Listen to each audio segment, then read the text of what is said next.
Hello to everyone. So I welcome you all on this Abhipedia regulatory body platform powered by Abhimanyu IAS।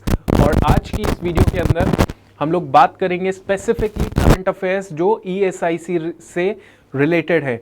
So last जो भी एक साल के अंदर एक करंट अफेयर सीरीज है जिसके अंदर ESIC से रिलेटेड PIB में कुछ आया है, हिंदू में आया है या इंडियन एक्सप्रेस में आया है। सो वो चीज़ को हम लोग कवर करेंगे इस सीरीज के अंदर।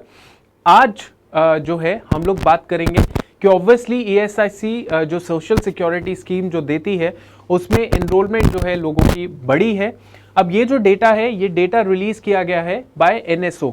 सो आप लोग सबके सब कमेंट डाउन कर दीजिएगा कि NSO नेशनल स्टैटिस्टिकल ऑफिस जो है वो किस मिनिस्ट्री के अंदर आता है। क्लियर? ओके, नाउ ऑब्वियसली जो डेटा बताता है NSO के हिसाब से वो बोलता है कि सब्सक्राइबर्स जो है इस स्कीम के अंदर वो 2018-19 की बात करें तो 14.9 मिलियन सब्सक्राइबर थे लगभग, और नाउ अगर 2020 मार्च की बात करें तो it has been increase to 38.3 million subscribers. तो काफ़ी ज़्यादा एक हाइक है, इंक्रीज हो रहा है, लोगों को वैल्यू पता चल रही है और लोग भी ज़्यादा से ज़्यादा इस स्कीम्स के अंदर पार्टिसिपेट कर रहे हैं, एनरोल कर रहे हैं। नाउ ये जो डेटा है, ये जो रिपोर्ट है NSO की, ये data of several social security schemes के बारे में बता रहा है, जैसे PFRD है या फिर EPFO है। ठीक है, सो ये तो हमने देख लिया। अब रीसेंट डेवलपमेंट इस स्कीम के अंदर क्या बोलता है, बोला जा रहा है कि जून 2020 के हिसाब से गवर्नमेंट ने रिड्यूस कर दिया है rate of contribution under the scheme. तो ये जो ESIC की जो स्कीम है उसमें जो रेट ऑफ कंट्रीब्यूशन है दोनों तरफ से, एम्प्लॉयर की तरफ से भी और एम्प्लॉय की तरफ से भी, उसमें रेट जो है उसको कम कर दिया गया है। जैसे फॉर एग्जांपल अगर एम्प्लॉयर कंट्रीब्यूशन की बात करें सो इसको रिड्यूस कर दिया गया है फ्रॉम 4.75% टू 3.25%। ठीक है, तो जो पहले 4.75% एम्प्लॉयर दे रहा था अब 3.25% जो है उसको देने की जरूरत है। और एम्प्लॉय की बात करें तो एम्प्लॉय कंट्रीब्यूशन को भी रिड्यूस किया है। अब 1.75% पहले दे रहा था, अब उसको देने की जरूरत है 0.75%। अंडरस्टैंड? ऑल्सो जितने भी एम्प्लॉयज हैं जो अर्न करते हैं 137 रुपीज और इससे भी कम एक दिन के अंदर are exempted from the payment of their contribution. That means they are not suppose to pay their contribution if they are earning. मतलब उनका 137 रुपये जो है 137 रुपीज या उससे कम का एक दिन में वो अर्निंग करते हैं तो उनको जरूरत नहीं है कंट्रीब्यूट करने की एम्प्लॉय कंट्रीब्यूशन की कैटेगरी के अंदर। अदरवाइज बाकी लोग they have to contribute 0.75%। Understand? अब रिसेंटली एक और जो चेंज किया गया है कोविड सर्कमस्टांसेस को देखते हुए ही, to meet the salary bills, तो सैलरी देने के लिए वर्कर्स की कोविड के टाइम पे, कोविड लॉकडाउन चल रहा था तो गवर्नमेंट ने बोल दिया है कि ESIC जो है अपने एप्रोप्रिएट फंड्स को यूटिलाइज कर सकती है। तो आप इतना याद रख सकते हैं। क्लियर हो गया? सो ये तो हमने पढ़ लिया एक current affairs regarding the enrolment in the ESIC। और इनफैक्ट इंडिया में तो इसका अभी जो क्रेज है वो इतना ज़्यादा नहीं है, बट आगे आने वाले टाइम के अंदर you will find a lot of almost everyone in the ESIC या सोशल सिक्योरिटी स्कीम्स के अंदर कवरेज ज़रूर होगी इनकी। अब नेक्स्ट हम लोग बात करते हैं जितने भी एडिशनल बेनिफिट्स हैं under the ESIC and EPFO schemes for dependent of workers. So additional benefit दिए जाएंगे जो EPFO के अंदर है, ESIC स्कीम्स के अंदर है, जो भी लोग जो डिपेंडेंट है वर्कर्स के, ठीक है, उनको जो है एडिशनल बेनिफिट दिए जाएंगे। अब ये बेसिकली रीसेंट न्यूज़ है, हिंदू के आर्टिकल के अंदर था।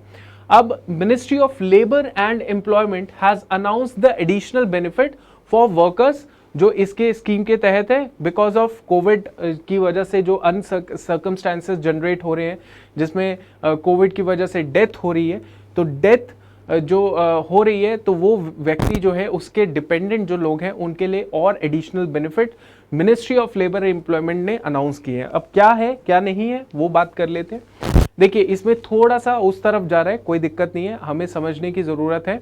अब एडिशनल बेनिफिट क्या है, बिकॉज आपको पता है फियर एंड एग्जाइटी होती है वर्कर्स की, उनके डिपेंडेंट्स की, और अगर इस तरीके से होता है तो अब डिपेंडेंट के पास क्या सोशल सिक्योरिटी है उसकी बात करते हैं। तो एग्जिस्टिंग नॉर्म क्या कहता है? एग्जिस्टिंग नॉर्म ये कहता है कि अगर एक इंश्योर्ड पर्सन, मतलब कि इंश्योर्ड पर्सन वो डाई हो जाता है, इंश्योर्ड मतलब उसका ईएसआई या ईपीएफओ के अंदर वो इंश्योर्ड है, वो उसकी डेथ हो जाती है या डिसेबल हो जाता है जब भी वो अपनी ड्यूटीज को दे रहा है, ठीक है, ऑर्गेनाइजेशन के अंदर ड्यूटीज मतलब अपने काम कर रहा है, तो उस सिचुएशन में क्या होगा, लाइफ लॉन्ग पेंशन जो है इक्वल टू उसकी 90% of average daily wage of worker.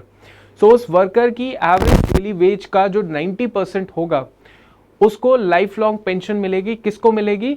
Is given to spouse या विडोड मदर या चिल्ड्रन या बच्चों को, दे आर फॉर 25 साल तक, ठीक है। तो बच्चों को भी मिलेगी, मिल सकती है, विडो मदर को भी मिल सकती है, ठीक है। और अगर कोई फीमेल है, फीमेल चाइल्ड है, सो ये जो बेनिफिट उसको मिलेगा वो तब तक मिलेगा तब तक जब तक उसकी शादी नहीं हो जाती। सो करंट एग्जिस्टिंग नॉर्म तो यही कह रहा है कि कोई भी इंसान, कोई भी वर्कर है जो इन स्कीम्स के तहत है, इंश्योर्ड है, अगर वो डिसेबल हो जाता है या उसकी मृत्यु हो जाती है तो उसकी जो सैलरी है, उसकी सैलरी मतलब उसकी जो एवरेज डेली वेज है उसका 90% जो है लाइफ लॉन्ग पेंशन मिलती रहेगी इन कैटेगरी के लोगों को, ठीक है। सो ये एग्जिस्टिंग नॉर्म्स है। अब एडिशनल बेनिफिट ये दिया जा रहा है कि जितने भी डिपेंडेंट फैमिली मेंबर्स हैं, जितने भी डिपेंडेंट फैमिली मेंबर्स हैं उस इंश्योर्ड पर्सन के, जो कि रजिस्टर्ड थे ऑनलाइन पोर्टल ऑफ ईएसआईसी, मतलब जिनको जिन्होंने रजिस्टर करके रखा हुआ है ऑनलाइन मोड ऑफ ईएसआईसी को कोविड-19 डिजीज आने से पहले, ठीक है, और कोविड-19 के टाइम पे उसकी डेथ हो जाती है इंश्योर्ड पर्सन की, तो उस सिचुएशन में क्या होगा, उस सिचुएशन में will be given the same benefit in the same scale as receive by the dependent of insured person. Understand? So अगर उस व्यक्ति ने, जो रजिस्टर्ड बंदा है ईएसआईसी स्कीम के तहत, उसके जो डिपेंडेंट्स हैं उनको वो सिमिलर बेनिफिट्स मिलेंगे, सेम स्केल के बेनिफिट्स मिलेंगे जो इंश्योर्ड पर्सन को मिलने थे। अंडरस्टैंड? तो ये क्लियर हो गया। अब नेक्स्ट करते हैं बात कंडीशंस की। तो कंडीशंस में बहुत सिंपल चीज़ है। एक तो पहली कंडीशन क्या है कि वो जो व्यक्ति है, इंश्योर्ड व्यक्ति है, उसको एम्प्लॉयड होना चाहिए वेजेस के लिए, एम्प्लॉयड होना चाहिए वेजेस के लिए वो व्यक्ति, और उसका जो कंट्रीब्यूशन होना चाहिए स्कीम के अंदर वो मिनिमम 78 डेज का होना चाहिए। मिनिमम कितने दिन का होना चाहिए? 78 डेज का होना चाहिए। सो वो एम्प्लॉयड हो वेजेस के लिए, सैलरी के लिए नहीं, वेजेस के लिए, और मिनिमम उसका 78 डेज का कंट्रीब्यूशन होना चाहिए स्कीम के लिए। इसके अलावा वो ऑनलाइन ईएसआईसी के पोर्टल में वो रजिस्टर्ड हो, ठीक है, और कोविड-19 जब उसका डायग्नोसिस चल रहा है उससे 3 महीने पहले ही उसका ये कोविड-19 ये ईएसआईसी का पोर्टल में उसका रजिस्ट्रेशन हो जाना चाहिए, ठीक है।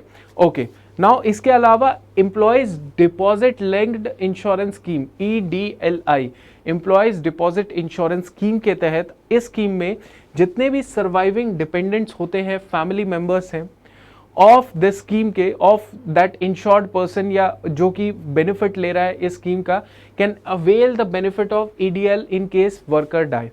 तो जितने भी सर्वाइविंग डिपेंडेंट्स हैं, फैमिली मेंबर्स हैं, डिपेंडेंट के फैमिली मेंबर्स हैं, सो वो बेसिकली इस EDLI स्कीम के तहत बेनिफिट ले सकते हैं सारे के सारे, अगर उनका जो वर्कर है वो डाई होता है, ठीक है, उसकी मृत्यु हो जाती है। Now next is ESIC to cover the casual contractual employees of municipal bodies. तो ESIC जो है अब कवर करेगा casual contractual employees of municipal bodies. Okay, so ये जो बेनिफिट है जो ESIC देता है, अपना हेल्थ इंश्योरेंस कवर देता है, वो बेसिकली पहले क्या था, ये इन लोगों के लिए नहीं था। मतलब जो आपको पता है म्युनिसिपल बॉडीज में बहुत सारे कॉन्ट्रैक्चुअल बेसिस पे लोगों को बुलाया जाता है, उनसे काम किया जाता है, या कैजुअल वर्कर्स भी उनको हायर किया जाता है, ठीक है।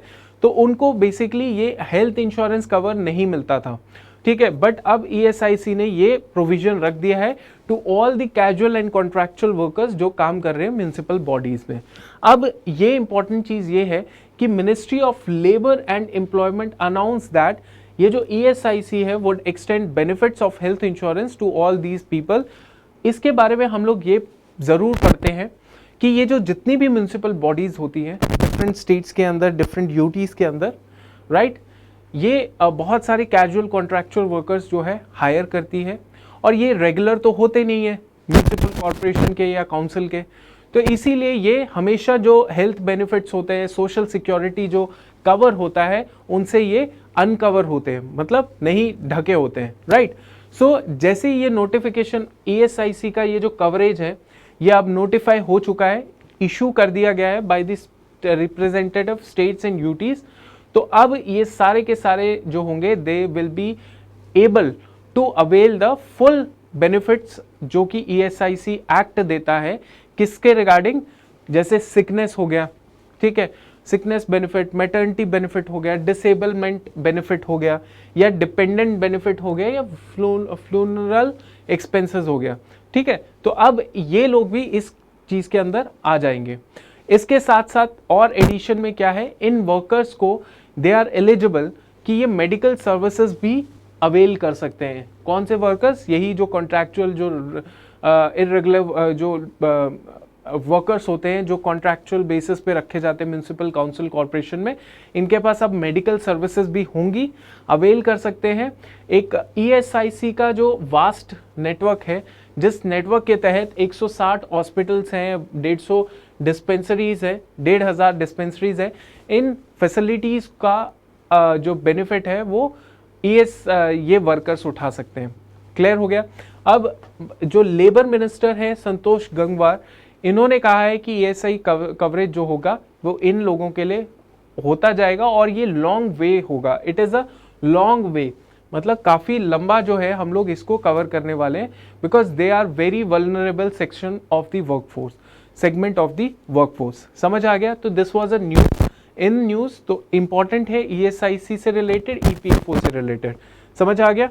नाउ अब इसके साथ साथ हम लोग थोड़ा सा ESIC के बारे में ये एक बार रिकॉल कर लेंगे कि it is a statutory body, obviously because ये स्टैट्यूट से बनी है, मतलब ESIC का कोई एक्ट है 1948 का, जिसमें इसको सारा पावर, रूल्स, रेगुलेशन, ड्यूटीज जो है वो इस बॉडी को मिलती है, यहां से ये पावर डेराइव करती है।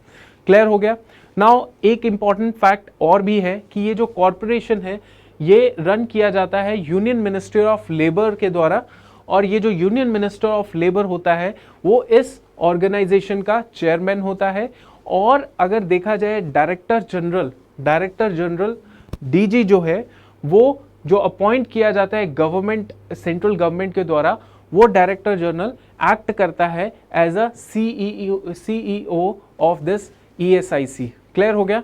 सो ESIC जो है वो यूनियन मिनिस्टर ऑफ लेबर के द्वारा रन होती है, और यही लेबर मिनिस्टर चेयरमैन होते हैं। बाकी जो है जो DG है, डायरेक्टर जनरल है, who is appointed by central government, function as a chief executive officer. Understand. तो ये एक थोड़ा सा डेटा फैक्ट फिगर था, आप याद रखेंगे। इसके अलावा बेनिफिट ऑफ ESIC, इसका होराइजन क्या है, इसका होराइजन बहुत ही वास्ट है। जितने भी इसके कस्टमर्स होते हैं उनके पास ये सारी जो चीज़ें होती है, बेनिफिट्स होते हैं, जैसे सेक्शन 46 के अंदर बोला गया है, ये 6 सोशल सिक्योरिटी बेनिफिट्स जो हैं उनको दिए जाते हैं। जैसे मेडिकल बेनिफिट हो गया, सिकनेस बेनिफिट हो गया, मैटरनिटी बेनिफिट हो गया, डिसेबलमेंट हो गया, डिपेंडेंट हो गया, एंड फ्यूनरल बेनिफिट्स हो गए या एक्सपेंसेस हो गए। समझ आ गया। तो ये सब चीज़ें दी जाती हैं।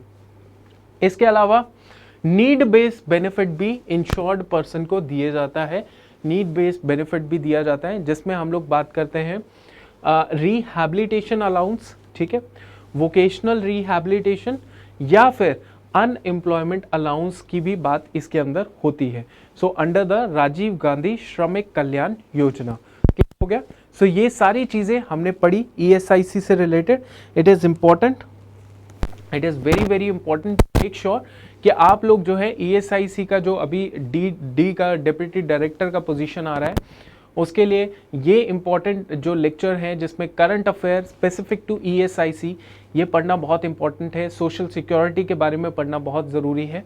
सो उसी के प्रोसेस के दौरान हम लोग ये आपके पास लेक्चर लेकर आए हैं। सो आज की क्लास के अंदर इतना ही। नेक्स्ट क्लास में definitely will be bringing a lot more, and do let me know कि आपको कमेंट सेक्शन के अंदर कि आपको इस तरीके का कुछ सीरीज़ जो है वो पसंद है कि नहीं। डेफिनेटली हम लोग फिर और ज़्यादा बेटर कंटेंट आपके लिए लेकर आने की कोशिश करेंगे। Thank you.